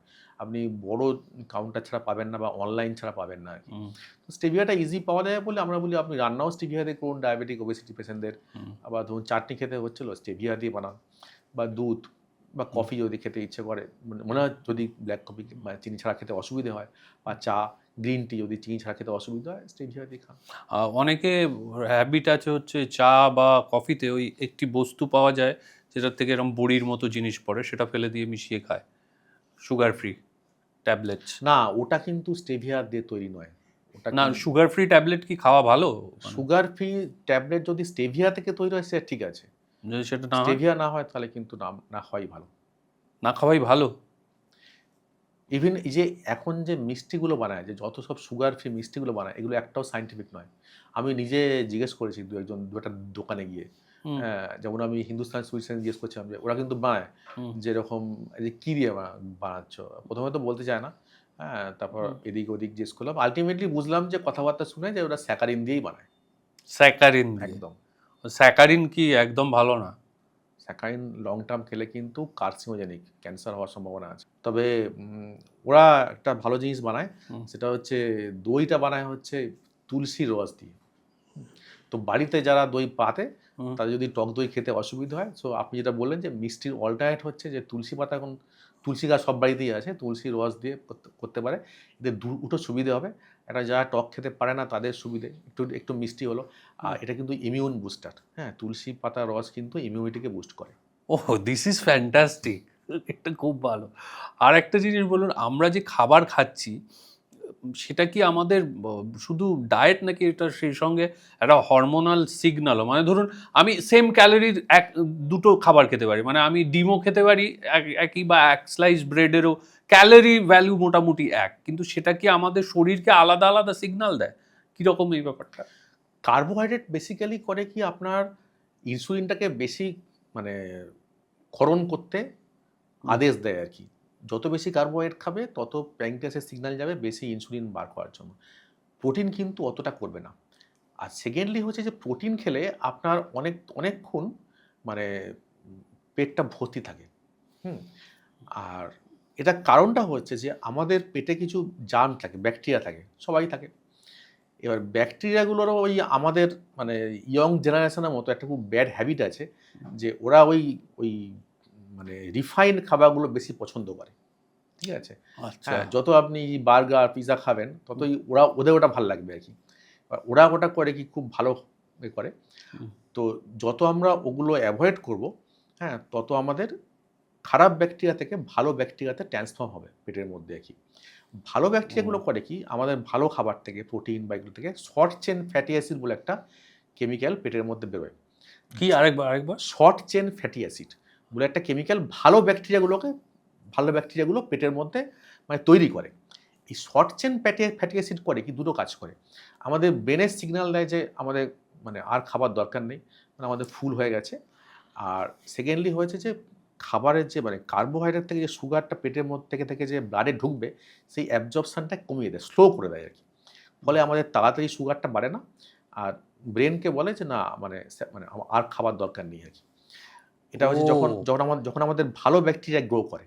ভালো ব্যাকটেরিয়া গ্রো করতে গেলে আমাদের ভালো খাবারগুলো খেতে হবে, যেটা আপনি বলছেন যে প্রোটিন খেতে হবে, হ্যাঁ, এবং সেমি কুকড খাবার আর কি, হ্যাঁ। আর যেই মুহূর্তে আমরা এই রিফাইন্ড খাবারগুলো খেতে আরম্ভ করবো, এই ধরুন রোল, বার্গার, পিজা, তখন হবে কি ওই খারাপ ব্যাকটেরিয়াগুলো প্রিডোমিনেট করবে আর কি, হ্যাঁ, মানে প্রিডোমিনেন্ট খারাপ ব্যাকটেরিয়াগুলো পেটের মধ্যে থাকবে এবং তখন কি হয় একটা ক্রেভিং হয়। দেখবেন কেউ চিপস খাচ্ছে, খেয়ে যাচ্ছে। ওই যে কেমিক্যাল থাকে চিপসের মধ্যে প্লাস চিপসে যে কার্বোহাইড্রেট থাকে, ওটা করে কি দিনের পর দিন খেতে খারাপ ব্যাকটেরিয়াগুলো বেশি পেটের মধ্যে থাকে। ফলে দেখবেন একটা ক্রেভিং তৈরি হয়। বিকজ ওই সিগন্যালটা যেহেতু শর্ট চেন ফ্যাটি অ্যাসিড পেটের মধ্যে হচ্ছে না, ফলে সিগন্যালটা ব্রেনে পৌঁছচ্ছে না। অনেকেই আছেন আমাদের পরিচিত যারা বলেন যে জল খেলেও মোটা হচ্ছি, আবার অনেকে আছেন যারা বলেন যে সূর্য ডোবার পর কিছু খাই না জানিস তাও মোটা হচ্ছি। এটা কেন হয়? প্রথমত আপনি বলুন, অনেকে বলে যে সানডাউন হওয়ার পর আর কিছু খাবো না, এটা কি ঠিক? না, সেটা তো ইন্টারমিডিয়েন্ট ফাস্টিং। ইন্টারমিডিয়েন্ট ফাস্টিংয়ে অনেকগুলো পজিটিভ বেনিফিট আছে। ইন্টারমিডিয়েন্ট ফাস্টিং করলে আপনার ব্লাড সুগার কমে, ওবেসিটি কমে এবং ক্যান্সারের রিস্কও কমে। আমরা বলি যে 50 বছর বয়সের পর থেকে কিন্তু ইন্টারমিডিয়েন্ট ফাস্টিং অন্তত সপ্তাহে 1 থেকে 2 দিন করা উচিত। বিকজ যত বয়স বাড়বে তত আমাদের ওবেসিটি, ডায়াবেটিস এবং ক্যান্সার হওয়ার সম্ভাবনা বাড়বে। তো সূর্য ডোবার পর কিছু খাচ্ছেন না, ঠিক আছে, সেটা নিয়ে সমস্যা নেই। সমস্যা হচ্ছে যে আপনি যেটা বললেন যে জল খেলে মোটা হচ্ছে, ব্যাপারটা তা নয়। ব্যাপারটা হচ্ছে যে কতটা অ্যামাউন্ট অফ ক্যালোরি ঢুকছে শরীরে এবং সেটা বার্ন আউট হচ্ছে কিনা সেটা দেখতে হবে, হ্যাঁ। তো তো অনেকে করে কি আমাদের ওই যারা মানে আমি কোনো কাউকে বলছি না আর কি, অনেকে বলে আমাদের নন বেঙ্গলি যারা পেশেন্ট আছে যে हम लोग तो कुछ नहीं खाते, आप लोग तो वो मटन खाते हो, चिकन खाते हो, फिश खाते हो। ठीक है, बोलिए आप रात में क्या खाते हैं? बोले कुछ नहीं है, वो एक पराठा, 2 पराठा, अचार, अरे पनीर का ये बस, ये मतलब बस के बाद क्या है? वो लास्ट में एक लड्डू खाते हैं, उसमें 200 कैलोरी है। मतलब ओ अच्छा, तो लड्डू खाना बंद कर दे? हाँ, बंद कीजिए। তো ওই ব্যাপারটা কনসেপ্ট রেখেছে জল আপনি যদি 6টার সময় লাড্ডু খান তাহলে ওই 200 ক্যালোরি আছে, ওটাকে বার্ন আউট করতে গেলে আপনাকে পোস্ট ডিনার ওয়াক করতে হবে, ঠিক আছে? আচ্ছা, তো যারা আর্লি ডিনার করছে তাদের কিন্তু পোস্ট ডিনার ওয়াক করাটা খুব ভালো এবং পোস্ট ডিনার ওয়াক কিন্তু ডায়াবেটিস, ওবেসিটির জন্য খুব ভালো। আচ্ছা, রাত্রিরে খাবার কতক্ষণ হাঁটবো? আধ ঘন্টা হাঁটতে পারি আর কি, কোনো অসুবিধা নেই। হ্যাঁ। আর একটা বলুন, আমার বয়সে আমার কি সপ্তাহে একদিন ইন্টারমিটেন্ট ফাস্টিং করা উচিত? 50 হলে করা উচিত, 50-র আগে না করলেও চলে? না করলেও চলে। আর এই যে ধরুন আমি ডিনার করি ধরুন 8টা-9টা এরকম লেভেলে, মানে সেটাই সেই সময় ডিনার ঠিক আছে নাকি আরো আগে করে দিতে হবে? 8টাই অপটিমাম, 7টা 8টা অপটিমাম। ও তারপরে আর না করাই ভালো। কি হয়, এটা সায়েন্সটা হচ্ছে যে আমাদের মানে ব্লাড সুগার কন্ট্রোল দুটো হরমোন করে, একটা হচ্ছে ইনসুলিন আর একটা হচ্ছে GLP-1। GLP-1 আপনি দেখবেন এখন প্রচুর ইনজেকশন এসছে ইন্ডিয়াতে, এই মুঞ্জেরো, উইগোবি সব আছে না, আমাদের শরীরেও কিন্তু GLP-1 বেরোয়। আচ্ছা, এইবার কি হয়, GLP-1 চারটে কাজ করে। একটা হচ্ছে GLP-1 হচ্ছে একমাত্র হরমোন যেটা ইনসুলিনকে কাজ করতে সুবিধে করে, মানে ইনসুলিনের কাজটাকে সহজ করে, ইনসুলিনের ক্ষরণটা বাড়ায়। আরেকটা হচ্ছে GLP-1 ইনসুলিনের যে অপোজিট হরমোন প্যানক্রিয়াস থেকে বেরোয়, যে গ্লুকাগন বলে, এই গ্লুকাগনটাকে সাপ্রেস করে দেয়। আমাদের স্টমাকের এমটিং টাইমটা বাড়ায়। আমাদের স্টমাকের এমটিং টাইম হচ্ছে স্টমাক খাওয়ার পরে কতক্ষণ বাদে খালি হচ্ছে, এটা নর্মালি 4 ঘন্টা। এই GLP-1 করে কি, এই এমটিং টাইমটাকে 4 থেকে 6-7 ঘন্টা করে দিল। আর GLP-1 আমাদের ব্রেনের যে মানে হাঙ্গার সেন্টারটা আছে সেটাকে সাপ্রেস করে দেয়, বলে আমরা খিদেটা কম পাই। এইবার আমাদের কনসেপ্টটা হচ্ছে যে আমরা ইনজেকশন না নিয়ে আমাদের শরীরে GLP-1টাকে কীভাবে বাড়াবো, ঠিক আছে? যত রাত্রির হবে তত কিন্তু GLP-1 এবং শরীরের ন্যাচারাল ইনসুলিন লেভেলটা কমবে। মানে আপনি যদি ধরুন 11টার সময় ডিনার করছেন, তখন কিন্তু GLP-1 লেভেল একদম নেই, মিনিমাম ইনসুলিন লেভেলও কমে যাচ্ছে। আপনি 7টার সময় ডিনার করছেন, তখন কিন্তু GLP-1ও আছে, ইনসুলিনও আছে। ফলে যে 7টার সময় ডিনার করছে আর যে 11টা ডিনার করছে, তার কিন্তু ন্যাচারাল মেকানিজমেই যে 7টা ডিনার করছে তার ব্লাড সুগার নেক্সট ডেতে কম থাকবে, বিকজ সে GLP-1 ইনসুলিনের এফেক্টটা পাচ্ছে। যে 11টা ডিনার করছে সে কিন্তু কোনোটাই পাচ্ছে না, ফলে ফাস্টিং সুগারটা অটোমেটিক্যালি বাড়বে। এটা কিন্তু ন্যাচারাল মেকানিজম। আচ্ছা, ঠিক আছে? হ্যাঁ, এবার কিছু কিছু খাবার আছে যেগুলো আমরা খেলে কিন্তু আমাদের বডির ন্যাচারাল GLP-1টাকে বাড়াতে পারি। কি কি সেগুলো? একটা হচ্ছে ডিম সেদ্ধ, যেটা বলছিলাম, প্রোটিন রিচ খাবার, অ্যাভোকাডো। আমরা যদি রাত্রেবেলা মানে ডিনারে আর কি অন্তত সপ্তাহে 2 থেকে 3 দিন বার্লি খাই, বার্লি কিন্তু আমাদের ন্যাচারাল মানে GLP-1টাকে বাড়ায়। বার্লি? বার্লি, ওই যে রবিনসনস বার্লি। হ্যাঁ, ছোটবেলায় খেয়েছি, আর তো খাই না। মানে কি করতে হবে, বার্লিটা কখন খাবো? আপনি ডিনারে হ্যাঁ, আপনি বার্লি খেলেন, 1 গ্লাস বার্লি খেয়ে নিন। খুব কুৎসিত খেতে। দুধ দিয়ে খেতে হবে আর কি, দুধ দিয়ে ওই স্টেভিয়া দিয়ে খেতে হবে আর কি। কি সে ওই বার্লি খেলে কি কি বার্লি কি কমপ্লেক্স কার্বোহাইড্রেট? হ্যাঁ, GLP-1টাকে বাড়ায়। আমরা কি করি, আমাদের যে এই যে আমরা বলছিলাম যে আমাদের যে আপনি বলছেন যে ডায়াবেটিস হলে ডিপ্রেশন হয়, তো আমাদের প্রচুর যারা মহিলা পেশেন্ট আছে তারা তো করে উপোস টুপোস করে, তো এই নীল ষষ্ঠী গ্রহণ করলো বা কেউ করলো আর কি, সাবু খায়। সাবুতে কিন্তু খুব সুগার বাড়ে। তো আমরা বলি যে আপনি উপোস করুন, সবই করুন, সাবুর বদলে বার্লি খাবেন, ব্যাস। একটা চেঞ্জ করলেই ব্লাড সুগারটা কমবে। This is fantastic. মানে উপোস যেদিন করবে সেদিন ওই উপোস ভাঙা সাবুটা বাদ দিয়ে দিন, বার্লি খান তার বদলে। বার্লি খান। আচ্ছা, আরেকটা জিনিস আমাকে বলুন, এই যে আধুনিক যে ওষুধগুলোর কথা বলছেন, এটা যারা ইনজেকশন নিচ্ছেন তাদের ওজন কমছে, অনেকে আছে যাদের ডায়াবেটিস নেই তারাও কিন্তু নিচ্ছে শুধু ওজন কমানোর জন্য। এগুলো কি মাসল লস করায়? হ্যাঁ, অ্যাকচুয়ালি এই ইনজেকশনগুলো দেওয়ার কতগুলো ক্রাইটেরিয়া আছে। হ্যাঁ, এখন ব্যাপারটা হচ্ছে যে ইন্ডিয়ান মার্কেটে এখন যেহেতু ওষুধটার দামটা কমে গেছে, সবাই খুব র্যাম্প্যান্ট নিচ্ছে, প্রেসক্রিপশন করছে। আচ্ছা, এটা প্রথমে বলে দিই, এটা ডায়াবেটিস ওবেসিটি ছাড়া তিনটে অ্যাডিশনাল বেনিফিট আছে। একটা হচ্ছে এগুলো ফ্যাটি লিভার কমায়, একটা হচ্ছে কিডনির প্রোটেকশান দেয়, আর একটা হচ্ছে যে আমাদের যে হার্টেরও প্রোটেকশান দেয়, মানে এই যে করোনারি আর্টারি ডিজিজ, মানে এই যে আমাদের হার্টের সার্কুলেশনগুলো ব্লক হয়ে যায় এবং হার্ট ফেলিওর হয়, সেগুলো কমায়। কিন্তু এই এফেক্টগুলো পেতে গেলে আপনাকে কিন্তু মিনিমাম 5 ইয়ার্স নিয়ে যেতে হবে এবং ইয়ার্স অ্যান্ড ইয়ার্স নিয়ে যেতে হবে। এমন নয় যে আপনি 6 মাস নিয়ে বন্ধ করলাম, ব্যাপারটা তা নয়। এইবার আপনার প্রশ্নে আসছি, সেটা হচ্ছে যে এটা আমাদের মাসলের মধ্যেও কিন্তু ফ্যাট থাকে। ফ্যাটি লিভার যার হচ্ছে তার কিন্তু, যেহেতু এটা একটা ওবেসিটি মেটাবলিক ডিজিজ, তার কিন্তু মাসলের মধ্যেও ফ্যাট জমা হচ্ছে। এইবার হচ্ছে কি, এই ইনজেকশানগুলো আপনার 61% হচ্ছে ফ্যাট লস করে, হ্যাঁ, 39% মাসল লস করে। সেই জন্য আমরা প্রথমে এই ইনজেকশানগুলো প্রেসক্রাইব করার সময় দেখে নিই যে পেশেন্ট ফিজিক্যালি অ্যাক্টিভ কিনা। পেশেন্ট যদি ফিজিক্যালি অ্যাক্টিভ না হয় তাহলে কিন্তু সাডেন মাসল লস হয়ে পেশেন্ট কিন্তু মানে মানে বিছানা থেকে উঠতে পারবে না বা কোমোটে বসে যে উঠতে পারবে না, এরকম কিন্তু হতে পারে এবং এটা হয়ও। এটা আমরা খুব একটা সিম্পল টেস্ট করে দেখি। আমরা পেশেন্টকে বলি আপনি চেয়ারে বসে আছেন, হ্যাঁ, আমরা একটা এরকম ওয়াচ নিয়ে দেখি, স্টপ ওয়াচ নিয়ে, যে চেয়ারে বসে আছে, সেখান থেকে উঠবে আবার বসবে, এরকম 5 বার ওঠা বসা করবে, খুব র্যাপিড রাখি। সেটা যদি 10 সেকেন্ড লাগে তাহলে ঠিক আছে, ওনার মাসল অ্যাক্টিভ আছে। 10 সেকেন্ডে যদি বেশি লাগে তাহলে বুঝতে হবে কিন্তু ওনার মাসল এই মুহূর্তে অ্যাক্টিভ নয়, ওনাকে কিন্তু ইনজেকশন দেওয়া যাবে না, দিলেই মাসেল লস হবে এবং ওই প্রবলেমেটিক হবে, উঠতে পারবে না, বসতে পারবে না। আমরা বলি আপনি প্রথম 1-1.5 মাস গিয়ে জিমে গিয়ে একটু সাইক্লিং করুন। হ্যাঁ, প্রথম 3-4 মাস আমরা বলি আপনি জিমে গিয়ে সাইক্লিং করুন। হ্যাঁ, তো তারপর যদি দরকার হয় আমরা আবার দেখে তারপর দেবো। নইলে কিন্তু মাসেল লস কিন্তু ডিজাস্টার হতে পারে, পেশেন্ট পড়ে যেতে পারে, এরকম আর কি। এবার আরেকটা জিনিসও যেটা বলুন, ক্যালসিয়াম, অনেকেরই ক্যালসিয়াম ডেফিসিয়েন্সি হয়। তো সেই ক্যালসিয়ামটাকে ঠিক রাখার জন্য কি করতে হবে? ক্যালসিয়াম যেটা আমরা বলি, ক্যালসিয়াম ন্যাচারাল ওয়েতে ক্যালসিয়ামটা খাওয়াটা বেটার আর কি। যেমন হুম। আমাদের মিল্কে ক্যালসিয়ামটাকে, মিল্ক প্রোডাক্টটা কি, মিল্ক নয়, সমস্ত মিল্ক প্রোডাক্টে যে কোনো মিল্ক প্রোডাক্ট খাওয়া, বা ডিমের মধ্যে ক্যালসিয়াম থাকে। হ্যাঁ, তো ওই ক্যালসিয়াম রিচ ফুড যেমন আতার মধ্যে ক্যালসিয়াম থাকে। হ্যাঁ, এবং ফলের মধ্যে প্রচুর আছে যেগুলো ন্যাচারাল ওয়েতে ক্যালসিয়াম খাওয়াটা বেটার আর কি। বাইরে থেকে ক্যালসিয়াম খেলে যেটা প্রবলেম হতে পারে, বেশি ক্যালসিয়াম খেলে কিন্তু কিডনিতে স্টোন হওয়ার সম্ভাবনা থাকতে পারে যদি সাফিসিয়েন্ট জল না খায় বা এক্সেস ক্যালসিয়াম হচ্ছে। হ্যাঁ, কিন্তু ক্যালসিয়াম এরকম মানে হয়তো কারোর ধরুন কোনো একটা কারণে ফ্র্যাকচার হলো বা মাসেল প্রবলেম হয়ে থাকে, শর্ট পিরিয়ড ক্যালসিয়াম প্রেসক্রিপশন করা হয় 1 মাস, 2 মাস, 3 মাস। টানা কিন্তু ক্যালসিয়াম ওইভাবে প্রেসক্রাইব করা হয় না। তাতে কিন্তু কিডনির প্রবলেম হতে পারে, এই জিনিসগুলো হতে পারে। না, অনেকের যেটা হয়, ক্যালসিয়াম হয়তো যে খাচ্ছে কিন্তু ক্যালসিয়াম অ্যাবজর্ব হচ্ছে না, তখন সে কি করবে? ওই যে ভিটামিন D3 কি জন্য খেতে বলা হয়? হ্যাঁ, vitamin D actually vitamin D শরীরে থাকলে ক্যালসিয়াম ঠিকমতো কাজ করতে পারবে। ঠিক আছে? ক্যালসিয়াম আর ভিটামিন ডি একে অপরের পরিপূরক আর কি। তো ভিটামিন ডি তো মেইনলি আমাদের দেশে সানলাইট থেকে আসে। আর সব দেশেই একই। তো সানলাইট থেকে আসে। আমরা সানলাইটটাকে ইউটিলাইজ করতে পারি না।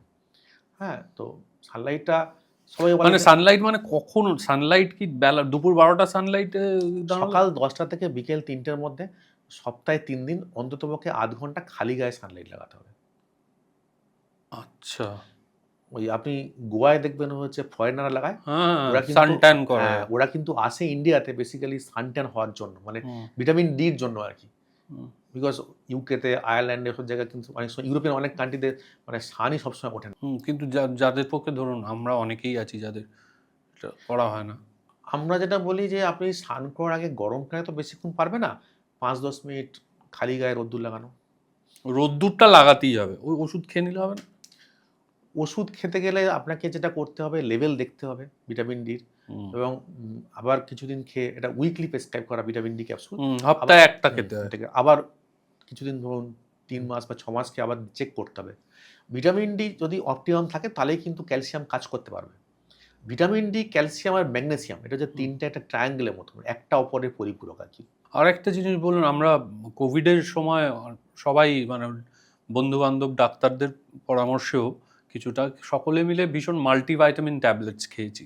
তো এই মাল্টিভিটামিন ট্যাবলেটস কখন খাওয়া যায় বা কারা খাবে বা কতদিন খাবে? আপনি যদি ঠিকঠাক মানে ডায়েটটা ফলো করেন মানে মানে নিরামিষ, আমিষ দুটো মিলিয়ে ফ্রুটস, গ্রিন ভেজিটেবলস সবকিছু খান, হুম, তাহলে কিন্তু মাল্টিভিটামিন খাওয়ার দরকার হয় না। হুম। হুম, কেননা আমাদের সবুজ শাকসবজির মধ্যে মোটামুটি ভিটামিন হুম, B12 বাদ দিয়ে সব ভিটামিনস আছে। ফ্রুটসের মধ্যে ভিটামিন সি আছে। ক্যালসিয়াম আপনি মিল্ক থেকে পাচ্ছেন, ডিম থেকে পাচ্ছেন। একমাত্র যারা নিরামিষ খায় তাদের ভিটামিন B12 এর ডেফিসিয়েন্সি হবে। কেন ভিটামিন B12 হচ্ছে আমিষ ছাড়া অন্য কিছুতে পাওয়া যায় না।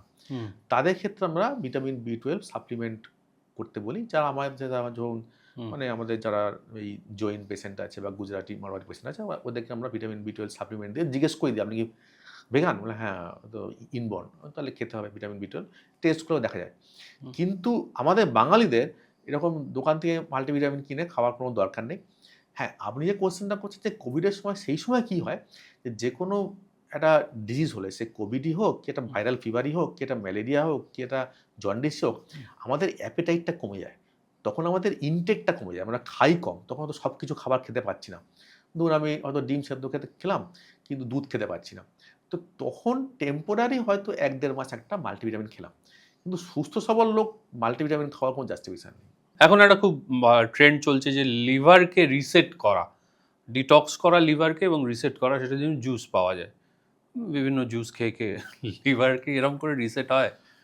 রিসেট মানে ব্যাপারটা যে লিভার যদি আপনার ফ্যাটি লিভার হয় তখন আপনাকে করতে হবে। আমরা আমাদের পেশেন্টদের বলি এটা যে হুম, ফ্যাটি লিভারের অনেক গ্রেড আছে। Grade 1, grade 2, grade 3। হুম, তো ১ম এ তো লিভারে মানে আমাদের যে এই যে মানে লিভারের ফ্যাটটা যার ভুঁড়ি আছে তার কিন্তু লিভার ফ্যাটও আছে।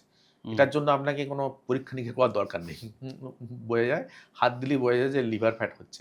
এইবার কতগুলো খাবার আছে, যেমন গ্রিন টি, আপনি গ্রিন টি খান, রেগুলার গ্রিন টি খান উইদাউট সুগার, লিভার ফ্যাট কমবে। আপনি ব্ল্যাক কফি খান রেগুলার 2 কাপ উইদাউট সুগার, কমবে। অ্যাপেল সিডার ভিনিগার খেতে পারেন, অ্যাপেল সিডার ভিনিগার খুব ভালো। হ্যাঁ, অ্যাপেল সিডার ভিনিগার এখন অনেকে খায়, কিন্তু দেখে নিতে হবে যে একটা র অ্যান্ড আনফিল্টার্ড কিনা আর কি।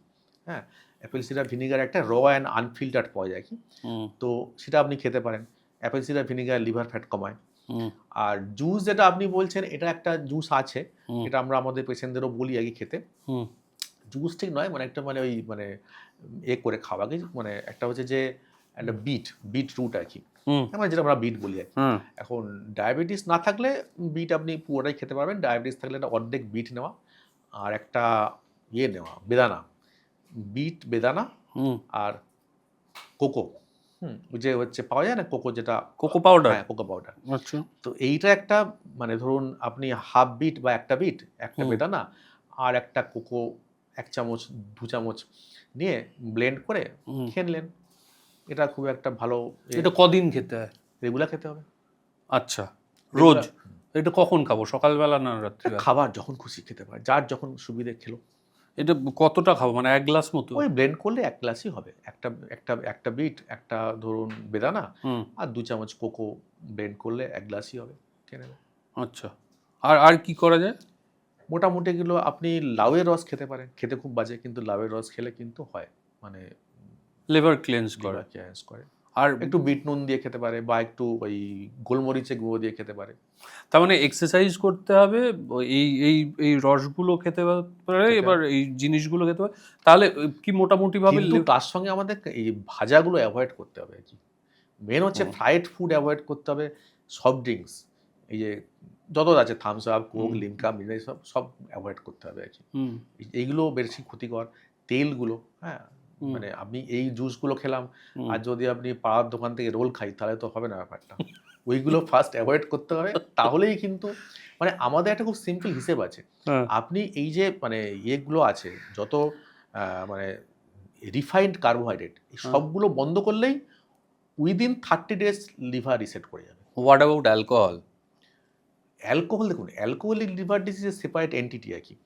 অ্যালকোহল যে কোনো অ্যালকোহলিক খারাপ, হ্যাঁ, মানে লিভারের পক্ষে। তো ওটা লিমিটেড খেলো, সপ্তাহে 1 দিন। না, কিন্তু যাদের ধরুন অ্যালকোহলিক ফ্যাটি লিভার হয়ে গেছে, তাকে তো বন্ধ করতেই হবে। এবং তাকে সে রিভার্স করবে কি করে? অ্যালকোহল বন্ধ করলে রিভার্স হয়ে যাবে।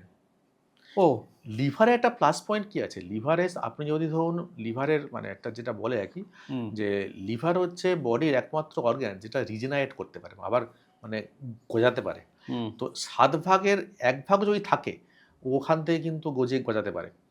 কিন্তু অ্যালকোহল খেয়ে যদি সিরোসিস স্টেজে হয়ে যায়, তখন কিন্তু আর গজাবে না। হ্যাঁ, তখন কিন্তু ওটাকে ট্রান্সপ্ল্যান্ট করতে হবে। কিন্তু আপনি যেটা বললেন যে ফ্যাটি লিভার স্টেজে আছে, স্টেজ 1 স্টেজ 2 পর্যন্ত আপনার, ইভেন আর্লি স্টেজ 3 অবধি ওটা ফাইবো স্ক্যান করে দেখা হয় যে কতটা লিভারটা স্টিফ হয়ে গেছে। লিভার অ্যালকোহল বন্ধ করলে কিন্তু ঠিক হয়ে যায়। এবার অ্যালকোহল বন্ধ করাটা যারা রেগুলার খায় তাদের কাছে একটু চ্যালেঞ্জিং হয়ে যায়। তার জন্য কিছু মেডিসিন আমরা প্রয়োগ করি যাতে অ্যালকোহল ক্রেভিংটা না হয়, এবং কিছু মেডিসিন আমরা দিই যেটাকে আমাকে লিভার মানে রিজেনারেট করতে সাহায্য করে। কিন্তু বন্ধ করলে 100% ঠিক হয়ে যাবে যদি না সিরোসিস স্টেজে পৌঁছয়। ধরুন এই যে এখন বলছে আয়োডিন খাওয়া, স্লিপ সাইকেলকে পার্টিকুলারলি রিসেট করা, রেগুলার স্লিপ প্যাটার্ন তৈরি করা, স্ট্রেস ম্যানেজমেন্ট করা, এগুলো করলে কি ডায়াবেটিস ঠিক হয়ে যাবে? মানে আয়োডিন খাওয়ার সঙ্গে ডায়াবেটিসের সম্পর্ক? আয়োডিনের সঙ্গে ডাইরেক্টলি ডায়াবেটিসের কোনো সম্পর্ক নেই। আয়োডিনের সঙ্গে মেনলি থাইরয়েডের সম্পর্ক আছে। কিন্তু মানে আয়োডিন ডেফিসিয়েন্সি হলে আমাদের থাইরয়েড হরমোন কম গ্ল্যান্ড থেকে বেরোয়। কিন্তু এখনকার দিনে আয়োডিন ডেফিসিয়েন্সি খুব বেশি হয় না, তার কারণ যে আমাদের যত কমার্শিয়াল সল্ট পাওয়া যায় সব আয়োডাইজড। হ্যাঁ, তো ওটা বেসিক্যালি থিওরিটিক্যাল। এখন কিন্তু আয়োডিন ডেফিসিয়েন্সি প্র্যাকটিক্যালি হয় না, এবং এখান থেকে থাইরয়েডের সমস্যাও হয় না, ডায়াবেটিস তো কোনো প্রশ্নই নেই। বরঞ্চ ম্যাগনেসিয়ামটা খুব ইম্পর্টেন্ট। ম্যাগনেসিয়াম কিসে? ম্যাগনেসিয়াম হচ্ছে আমাদের অনেক এনজাইম কাজে লাগে, এবং বডিতে বিভিন্ন রকম এনজাইমেটিক ক্রিয়ার জন্য আর কি। এবং ম্যাগনেসিয়াম করে কি আমাদের ইনসুলিনকে কাজ করতে সাহায্য করে। ওই যে ইনসুলিন যে সেলকে সিগন্যাল দিচ্ছে, এই সিগন্যালটা ট্রান্সমিট করতে সাহায্য করে, এবং ম্যাগনেসিয়াম ঠিক থাকলে ইনসুলিন প্যানক্রিয়াস থেকে বেশি মানে ক্ষরণ হতে সাহায্য করে। হ্যাঁ, তো ম্যাগনেসিয়ামের প্রবলেমটা হচ্ছে যে আমরা মানে যেহেতু আমরা ক্যালসিয়াম ভিটামিন ডির উপর বেশি স্ট্রেস দিই, আমরা ম্যাগনেসিয়াম কিন্তু খুব বেশি লেভেল চেক করি না, ফলে আমরা জানি না। এবং দেখা যায় যে অনেকের ক্যালসিয়াম ঠিক আছে, ভিটামিন ডিও ঠিক আছে, হ্যাঁ, কিন্তু তার দেখা যাচ্ছে যে হয়তো মাংসপেশি উইকনেস হচ্ছে, ক্র্যাম্প হচ্ছে। দেখবেন অনেকেরই রাত্রেবেলা ক্র্যাম্প হয় পায়ে, পায়ের টান ধরছে। এদের কিন্তু 90% দেখবেন ম্যাগনেসিয়াম ডেফিসিয়েন্সি আছে। হ্যাঁ, আমরা এদের ম্যাগনেসিয়াম সাপ্লিমেন্ট খেতে বলি, মানে সাপ্লিমেন্ট না, মানে ডায়েটারি ম্যাগনেসিয়াম, যেটা উনি বলছেন যে ছাতুর সঙ্গে দই, ওটা হচ্ছে ওই ছাতুটা বাদ দিয়ে আপনি যদি দইয়ের সঙ্গে চিয়া সিড খান, চিয়া সিডে ম্যাগনেসিয়াম থাকে, আমাদের কলাতে ম্যাগনেসিয়াম থাকে, কিন্তু কলা ডায়াবেটিক পেশেন্টদের বেশি খাওয়া যায় না, একটার বেশি। আরেকটা হচ্ছে আমাদের অ্যাভোকাডো খেলে তাতে ম্যাগনেসিয়াম থাকে, হেম্প সিডে ম্যাগনেসিয়াম থাকে, কতগুলো সিড আছে, সিডগুলোতে প্রচুর ম্যাগনেসিয়াম থাকে, এবং হচ্ছে পামকিন সিডে থাকে। তো আমরা বলি সকালে আপনি এরকম আগের দিন রাত্রেবেলা ভিজিয়ে রাখুন সিডগুলো, দিয়ে আপনি পরদিন ব্রেকফাস্টে টক দইয়ের সঙ্গে খান। তো এইগুলো করলে অনেকের এগুলো প্র্যাকটিক্যালি সম্ভব হয় না, তাদের ক্ষেত্রে আমরা ম্যাগনেসিয়াম সাপ্লিমেন্ট খেতে বলি সন্ধ্যাবেলা। তারপরে কী হয়, রাত্রেবেলায় ক্র্যাম্পগুলো কমে যায়। এই যত ধরুন রাত্রেবেলা ক্র্যাম্প হবে এবং রাত্রেবেলা পেশেন্ট বেশি ঘুম থেকে জেগে যাবে, ঘুমটা ঠিক হবে না, তার কিন্তু কর্টিজল লেভেলটা বেড়ে যাবে এবং ডায়াবেটিস কন্ট্রোলটা খারাপ হবে। এবং এদেরই দেখবেন ফাস্টিং সুগারটা খুব বেশি। হ্যাঁ, দেখবেন কারো ফাস্টিং সুগারটা বেশি, কিন্তু পিপি সুগার ঠিক আছে। পেশেন্টরা নিজেরাও বুঝতে পারে না যে কেন হচ্ছে। এদের ক্ষেত্রে আমরা জিজ্ঞেস করি আপনার ঘুমের সমস্যা হচ্ছে কিনা, আপনি লেট নাইট ডিনার করছেন কিনা, এবং ইনভেরিয়েবলি বলে যে এরকম ঘুমের সমস্যা হচ্ছে, পায়ে ক্র্যাম্প হচ্ছে, পায়ে জ্বালা হচ্ছে, ঘুম ভেঙে যাচ্ছে, এরকম আর কি। ওই সোডিয়াম পটাশিয়ামের ব্যালেন্স ঠিক রাখে কি কি খাবার খেলে? সোডিয়াম তো আমরা যে সল্ট খাই সেটা ঠিক আছে, পটাশিয়াম তো আমাদের মেনলি ফল থেকে আসে, সমস্ত ফলে পটাশিয়াম আছে, যত রকম ফলে লেবু, আপেল, পেয়ারা, সব ফলে পটাশিয়াম আছে। হ্যাঁ, তো পটাশিয়ামের ডেফিসিয়েন্সি যদি কেউ ফ্রুটস খায় কোনো হওয়ার চান্স নেই। আর সোডিয়ামের মানে যে কম লেভেলটা আর কি, এটা নিয়ে আমাদের একটা ভুল ধারণা আছে, এবং দেখি আমরা অনেক সময় দেখি প্রেসক্রাইবও করে তার সোডিয়াম কমে গেছে, এক্সট্রা সল্ট খাওয়া। অ্যাকচুয়ালি যে আমরা ব্লাডে সোডিয়াম দেখি, সেটা কিন্তু ব্লাডের সোডিয়াম লেভেলটা ইন্ডিকেট করে না, ইন্ডিকেট করে যে শরীরে জলের পরিমাণটা কতটা আছে। হ্যাঁ, সোডিয়াম কমে গেলে জলের রেস্ট্রিক্ট করতে হবে, মানে ফ্লুইডটা রেস্ট্রিক্ট করতে হবে। হ্যাঁ, জলের পরিমাণটা হচ্ছে আমাদের সোডিয়ামের সঙ্গে ইনভার্সলি রিলেটেড আর কি, ঠিক আছে? আচ্ছা, সোডিয়াম কমে যাচ্ছে মানে শরীরে জলের পরিমাণটা বাড়ছে, তাকে জলটা কম খেতে হবে। আর সোডিয়াম বেড়ে যাচ্ছে মানে শরীরে জলের পরিমাণটা কমে যাচ্ছে, হ্যাঁ, তাকে জল বেশি করে খেতে হবে। ধরুন ফর এক্সাম্পল কারো ধরুন বমি হচ্ছে, হ্যাঁ, বা ডায়রিয়া হচ্ছে, তার যদি আপনি সোডিয়াম চেক করেন দেখবেন সোডিয়াম বেশি, কারণ শরীর থেকে জলটা বেরিয়ে যাচ্ছে তো, রাইট? ওই যে বলে না যে সোডিয়াম পটাশিয়াম ইমব্যালেন্স হয়ে গেছে, এটা কি তখন তার মানে শরীরে জল বেড়ে গেছে? জল বেড়ে যাচ্ছে বা জল কমে যাচ্ছে, এটা আর কি। আচ্ছা, আমের সিজন আসছে, ডায়াবেটিকরা হিমসাগর আম খেতে পারে? আম খুবই মানে এটা এরকম করবেন না, এত নিষ্ঠুর হবেন না। আম খাওয়ার একটা রাস্তা আছে যে আপনি খুব কম পরিমাণে খাবেন। ধরুন আপনি একটা আমের 3 ভাগের 1 ভাগ খেলেন, এবং অনেকগুলো ফলের সঙ্গে মিলিয়ে খেতে হবে। যাতে হবে কি যে একটা ফল থেকে মানে আম থেকে যে সুগারটা বাড়ার সম্ভাবনা আছে সেটা কিন্তু আরেকটা ফল কমিয়ে দেবে। তো আপনি শসা খেলেন, জাম খেলেন, সবগুলোই পাওয়া যায় এখন। শসা, জাম, জামরুল, হ্যাঁ, পেয়ারা, তার সঙ্গে আপনি আম খান মিশিয়ে। তো আপনি ওই রাত্রেবেলা রুটি দিয়ে আম খেলে, হ্যাঁ, সুগারও বাড়বে, পরদিন দেখবেন ফাস্টিং সুগার খুব হাই। আর নইলে অল্টারনেট রাস্তা আছে যে আম খেয়ে আপনাকে হাঁটতে হবে। মানে সেটা কেউই করে না। না ধরুন আমার তো সুগার নেই, আমি না, আপনি খেতে পারেন। আপনার কোনো মানে সকালে একটা, রাতে একটা, মানে ওই 7টার মধ্যে খেয়ে নিলাম, খেয়ে রাত্রিরে একটু হেঁটে নেবো, রাইট, মিনিট 20 হেঁটে নিই, ঠিক আছে, খেতে একদম, পারবো। একদম। মানে 2টো আম রাত্রিরে খাওয়া যাবে না? ডায়াবেটিস থাকলে 2টো আম খেলে ডিজাস্টার হয়ে যাবে আর কি। না না, ডায়াবেটিস এটা আপনাদের জন্য না, এটা আমার প্রশ্ন ছিল। না, আপনি খান, কোনো অসুবিধা নেই। ওকে, এবার আমাকে বলুন, এক্সট্রা ইনএভিটেবলি যেটা আছে, শুধু তো আম খাই না আমরা, মিষ্টিও খেয়ে ফেলি কেউ কেউ। ডায়াবেটিস হলে কি মিষ্টি খাওয়া যায়? ডায়াবেটিসে একটাই মিষ্টি খাওয়া যাবে, কি? সেটা হচ্ছে ডার্ক চকলেট। ডার্ক চকলেটের ডেফিনেশন হচ্ছে মোর দ্যান 70% কোকো থাকতে হবে। আচ্ছা। সেদিন একজন আমার পেশেন্ট আমার জন্য ডার্ক চকলেট নিয়ে এসেছেন, হুম। তাই বললাম যে এটা কিন্তু হচ্ছে 50% আছে। ও তাই? হ্যাঁ, ডার্ক চকলেটের ডেফিনেশন হচ্ছে মোর দ্যান 70%। 70% খেলেই হবে, যত বেশি খাবে তত ওটা মিষ্টি থাকবে না, ওটা মানে তেতো তেতো হয়ে তেতো যায় হবে। ওটা। তো ওটাই একমাত্র খাওয়া যায়। বাকি মিষ্টি আপনি অকেশনালি খান, হ্যাঁ, কিন্তু সেদিন অন্য কার্বোহাইড্রেটটা কম খাবেন। রোজ মিষ্টি খেলে মুশকিল। যদি আপনি মিষ্টি খেয়ে সেদিন আপনি আলুটা খাবেন না, কি ভাতটা কম খাবেন, এরকম আরকি। বা একটু বেশি হাঁটতে হবে। হ্যাঁ, আপনি মানে খাওয়ার পর একটু হেঁটে নিন।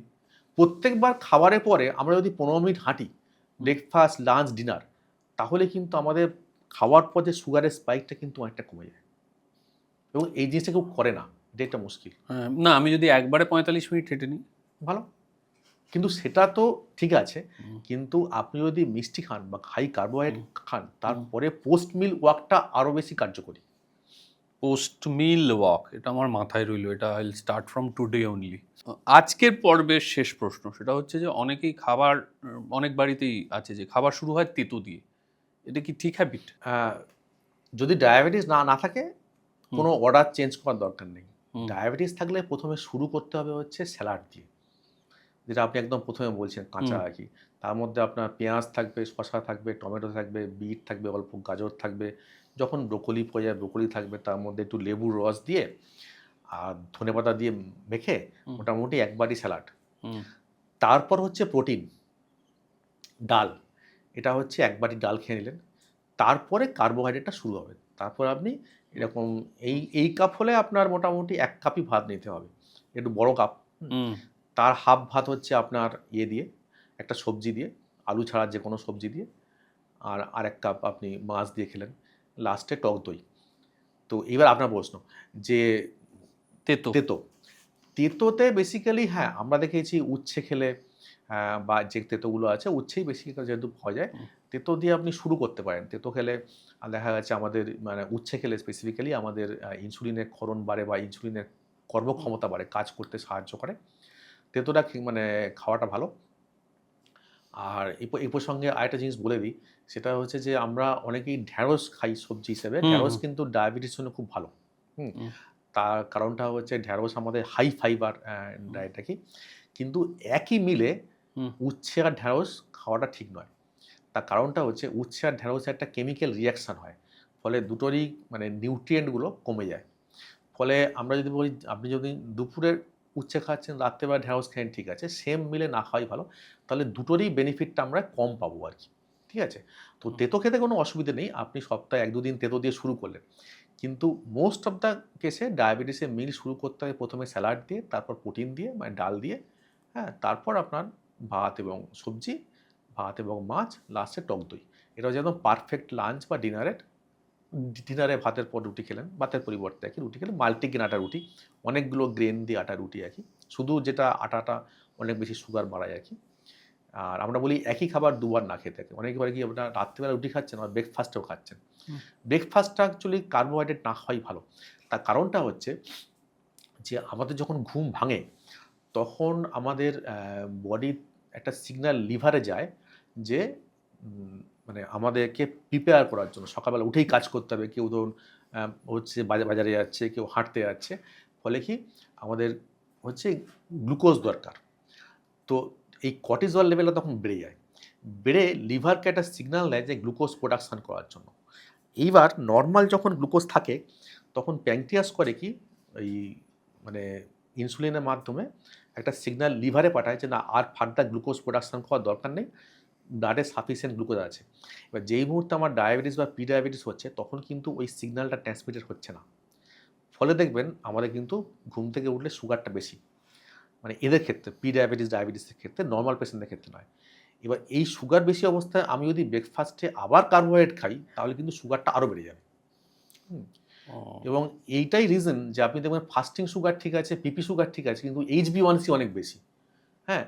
এবার HbA1c তো পুরো ২৪ ঘন্টার এটাই কভার করছে ফর লাস্ট 3 মান্থস। তো এদের দেখা যাচ্ছে ব্রেকফাস্টের পর যদি আমি টেস্টটা করি অনেক সুগার হাই থাকে। সেজন্য ডায়াবেটিস আমরা বলি ব্রেকফাস্টটা প্রিডমিনেন্টলি প্রোটিন বেসড ব্রেকফাস্ট করতে। ওকে, থ্যাংক ইউ সো মাচ। আজকের পর্ব এই অবধি। আপনাদের কেমন লাগলো একটু লিখে জানান, একটু লাইক করুন, একটু কমেন্ট করুন, একটু সাবস্ক্রাইব করুন। যত বেশি কমেন্টস হবে তত এরকম বড় বড় ডাক্তারদের আমরা নিয়ে আসতে পারবো এবং আপনাদের প্রয়োজনীয় যা যা ইনফরমেশন আপনাদের কাছে পৌঁছে দিতে পারবো। সবাই খুব ভালো থাকুন, সুস্থ থাকুন, দেখা হচ্ছে আগামী সপ্তাহে। Thank you.